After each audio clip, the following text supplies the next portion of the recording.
Hello everyone, আসসালামু আলাইকুম। Welcome back to my channel. আজকে আপনাদের খুবই মজাদার একটি ভর্তা তৈরি করে দেখাবো, কামরাঙ্গার ভর্তা। প্রথমে কামরাঙ্গাগুলো ধুয়ে চারপাশের শিরগুলো কেটে নিতে হবে। এখন কামরাঙ্গাগুলো পাতলা পাতলা স্লাইস করে কেটে নেব। কাটা হয়ে গিয়েছে। এখন এখানে নিয়ে নিয়েছি শুকনো মরিচগুলো পুড়ে নিয়েছি চুলায়।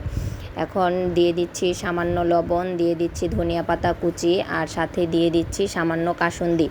সব কিছু একসাথে কামরাঙ্গার সাথে মিশিয়ে নেব।